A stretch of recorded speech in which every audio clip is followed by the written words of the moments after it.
Hey there, gamers. DreamcastGuy here, and today we're talking about Marvel's Tokon Fighting Souls, this new fighting game that's actually a team up between Marvel, PlayStation, and the people that make Guilty Gear, which is Arc System Works. So this weekend they had a closed beta. Certain people that are inside the PlayStation Insider program were allowed to play it. So I put in about 4.5, 5 hours to it, and honestly, this is it. This might be the next big thing. Now, let me be clear. I'm not the biggest fighting game fan. I'm not out here competing at Evo. I'm not in tournaments, but I am a person that really appreciates easy to play fighting games that are actually deep, complex, that have a high skill ceiling. This might be the most approachable, bombastic, amazing looking, and incredibly addictive fighting game straight out of the gate. This is fantastic, but let's talk about the goods and the bads. Hi, I am DreamcastGuy, and this is called Does It Suck? It's a show where we take a deep dive look at a new game, typically betas and stuff, and see what's good or bad about it. But let's dive deep. All right, so to begin with, what is Tōkon? So this is a very unique beta. Even among fighting games I've played, I've never quite seen a beta done like this. So in this, there were only 6 playable characters. Now, the reason that's such a tiny taste of it is that this game is a 4v4 fighter. So other games have done this as well. Some people call them ensemble battlers. Basically, instead of just having one character against one character, Ken versus Ryo, instead the idea is that you build a team, a whole squad of people that can have different strengths and weaknesses. If somebody's being more ranged attacky with Iron Man or Star-Lord, you can swap in your grappler and put in Doctor Doom and start really corner pushing them and stuff. You can constantly swap in and swap out. But with Tōkon, you only have 1 health bar combined. That's it. So it's not like Marvel vs. Capcom 2, which is one of my favorite fighting games of all time, but there, obviously, you have 3 health bars. You're constantly swapping in, swapping out. In Tōkon, I think they do a good job of making it where every fight, every combo, every time you do manage to land a special, it feels that big push. I like the fact that not only do matches feel incredibly fast, but something about this also just feels very kinetic. Like when you actually get off that big blow, it feels fantastic. And I think a lot of that comes down to the animations. This looks incredible. So for this beta, there was apparently some ability to fight bots. I never had a chance to do that. There were 4 separate play test periods, each lasting about 4 hours long. But for some reason, they only had the bot fights for the first 30 minutes of each of these, all of which I couldn't do because a lot of them were at like 2 a.m. and stuff like that. So I played only against other players. I didn't have a chance to actually like go against a test dummy or anything like that. But even going against other people, immediately I was just completely blown away by visually how unique this is. We're at a point where there is 10,000 Marvel comics and 50 Marvel movies and stuff like that. This is the most unique look to Marvel ever. Going for this very anime Japanese style aesthetic at times, especially Iron Man turning into his giant mecha form to do his special and stuff like that. Everything looks insane, but that wouldn't matter if the game wasn't fun. The part of it that's the best about this, I have to say, is honestly how the combos work. So you probably notice I won almost every match against every person. I mean, I'm not even good at fighting games. I want to make that clear. I play a lot of fighting games, but I'm definitely not out here, air juggling people and freaking doing 18 stun locks. And in this game, I am. And I think it's the fact that, honestly, there is this chain combo system that works really, really well. So in Tōkon, you have a strong attack, a fast attack, and a very overwhelming attack that typically leaves you open. So I didn't use this as much, but typically the way this works is that a lot of combos can literally be a multi-button press. So just literally pushing square, square, square, square will start a combo. Just doing that. And you can mix in triangles and circles as you see fit. It ends up making this very natural sense of like hitting people. Once you see their air juggled, you think, okay, now I can afford a couple extra hits. Now I can see they're actually in the middle of a stun animation. I'm going to risk a big circle hit that would typically leave me open because I'm not worried about them counterattacking. But of course, there's a lot of depth to this because of the switching. So swapping between the characters is called ensemble. You can actually do like an Avengers Assemble. Now, the way this works is that holding X is the switch button, and then each of the buttons on your D-pad, this is basically how you switch characters. So if you press like holding X and pressing down up, you can see which characters are like up next on the little D-pad next to your health bar, right?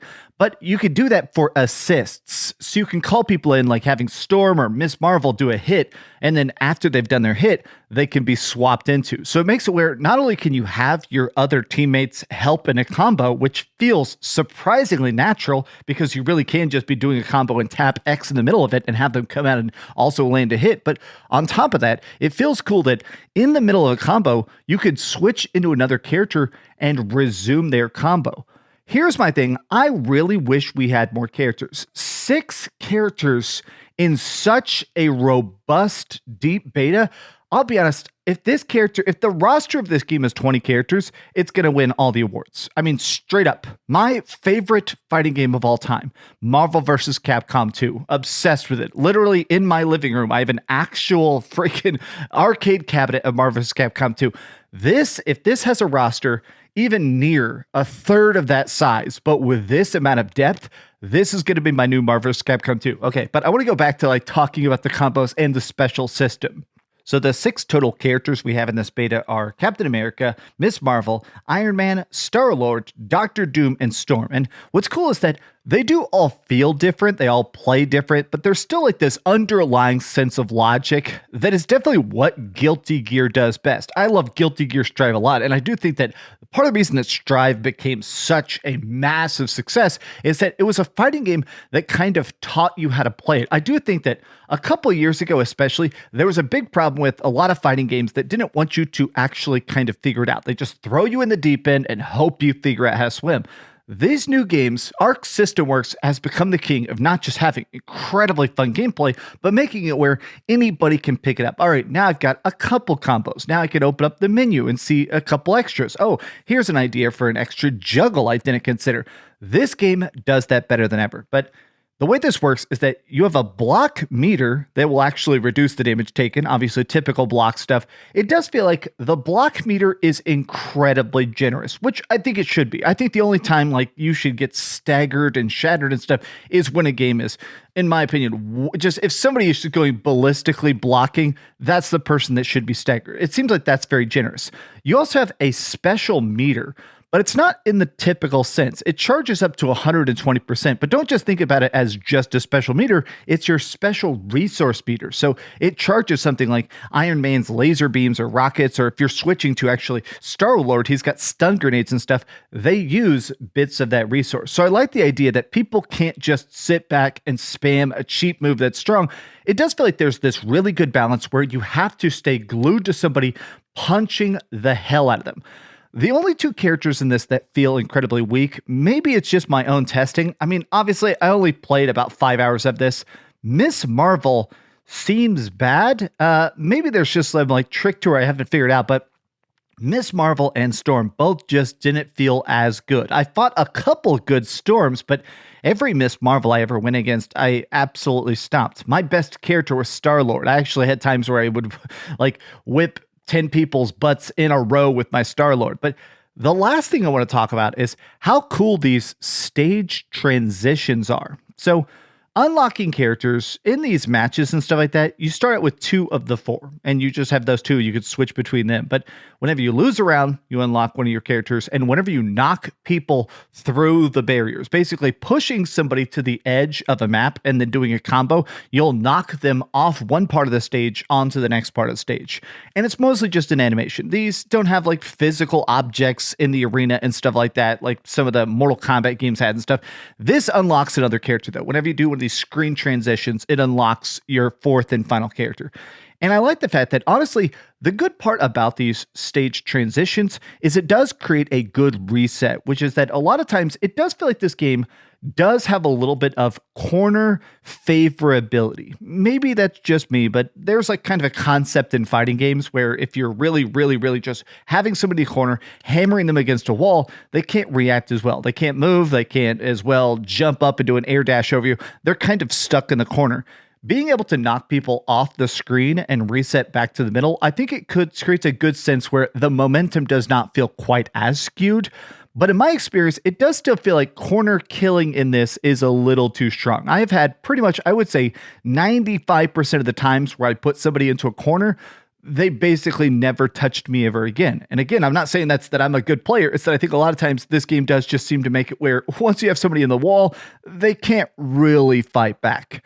These have just been some off-the-cuff thoughts, though. Honestly, this game, I think it has a tremendous amount of depth. I think for how simple the buttons are, how easy it is to just swap, the fact you have a literal special button you can just pull to automatically start doing your different stuff, like throwing Captain America's shield, this might be the most approachable fighting game ever. Honestly, the original trailers of this game I thought looked cool, but they didn't blow me away that much. Now that I've played it, this is genius, but I'm sure you'll find out yourself very, very soon. If you had a chance to play the beta or you watched some of the beta, what were your thoughts about it? What actually kind of intrigued you most, and how big do you hope the roster is? I still stand by the fact that if this even has 20 fighters, this is going to burn up the charts, especially if they're this balanced, this intricate, this complex. I'll be honest, if there's 12 fighters, 18 fighters, I still think this is going to be a crazy, crazy, crazy good time. It's wild to think of this team up, but it absolutely works. These have just been some off-the-cuff thoughts. So how do you feel about it? Tell me your thoughts in the comments down below. And if you enjoyed this video, be sure to give it a like, subscribe if you haven't already, and please keep dreaming. I get my final teeth tomorrow, my last teeth surgery tomorrow. I'm so excited.